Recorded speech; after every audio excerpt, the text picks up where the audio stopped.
All right, guys, I'm Taylor Sanz, CEO of Life Goal Wealth Advisors. Today, we're going to talk about the three biggest risks to the stock market in 2025.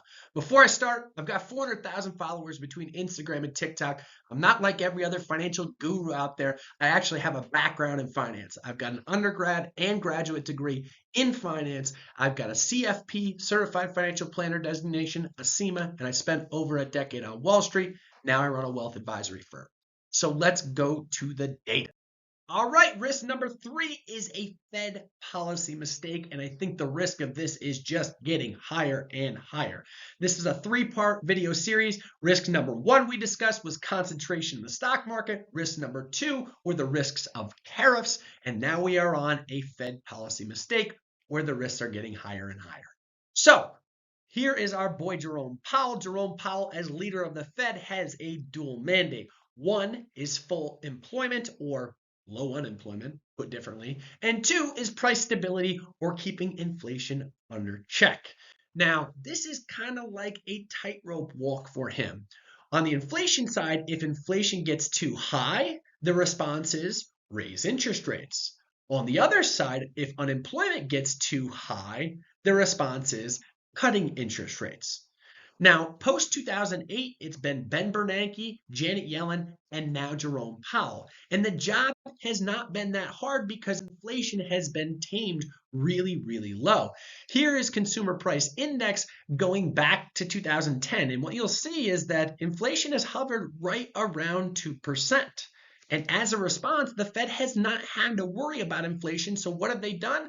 They've kept interest rates, federal funds rate, pretty much pegged perfectly at zero.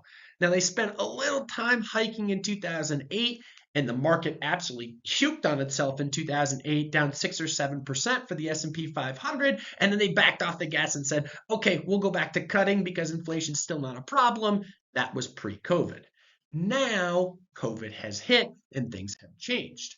What you see here is that CPI, since inflation, or since COVID, has skyrocketed. It's jumped. And we know what happened here. It was PPP loans, it was stimulus checks being handed out to everyone, it was supply chain disruptions, and it was Russia's invasion of the Ukraine. All of those things wrapped into one. And the gift that we got from that was inflation skyrocketing higher.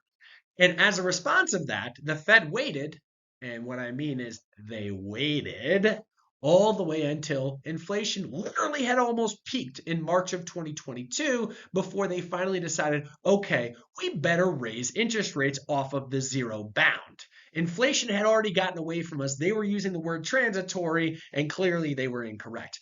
Now, the reason it was such an easy decision for them to make to cut interest rates, or I'm sorry, to raise interest rates, is because they didn't have to worry about unemployment. Unemployment was at a historically low rate right here, and it was trending lower. Unemployment in the mid threes is like historically low unemployment. So if you raise interest rates and you're not worried about, disrupting the labor market because it's so darn tight. If you remember at that point, you could go out and change jobs and get about a 15 to 20% raise. And people were just changing jobs left and right. The JOLTS measure, which is job openings, was through the absolute roof. It was a competition of people going out and saying, I'm here on the market, pay me, I'll come over. And that's what was happening. So unemployment was really low, inflation was really high. They got on the brakes of raising interest rates way, way, way too late, but they were comfortable doing so because unemployment was pinned historically low. Now, fast forward, and what we see is that on this graph, inflation's in red. So they started raising rates right here, and inflation did start to roll over, which would have happened anyway for some other reasons. But now you have the federal funds rate where they started to hike right here, like it coincides, and they hiked at the fastest pace since 1981 because they were behind when they started, and then it flatlined until August of this year, when the Federal Reserve made the decision that they were going to start embarking on a rate cutting cycle. Why did they do that? Because they said, okay, inflation is now under control. The trend was solidly downward. And what they became concerned with is if they keep interest rates too high, even when inflation is becoming less and less of a problem, that will restrict the economy. And what you will see is unemployment start to tick up. So anyway, they start cutting interest rates here in August of last year, 2024. What that happened to coincide with is they cut rates the next month, inflation reverberated back upwards. And now you've had 2 months of consistent reacceleration of inflation. And so you go, okay, not a problem, right? We'll do what we did in 2022, where inflation got out of control. What you do is you just raise interest rates, right? Well, you can do that if unemployment is at historical lows and trending downwards. But as you can see right here in this lower graph, as inflation reaccelerates, here's your 1-year chart of unemployment. And unemployment, although it's still historically low from the broad number standpoint, it's not moving in the right direction. And so what the Fed now is doing is they're kind of backed into this corner where inflation, all right, is it going to continue to reaccelerate, which is a real problem? That's one part of their mandate. But the other part of their mandate is keeping full employment and keeping unemployment low. Well, all of a sudden now they have both pieces moving against each other. And inflation, if it continues to move up, says raise interest rates.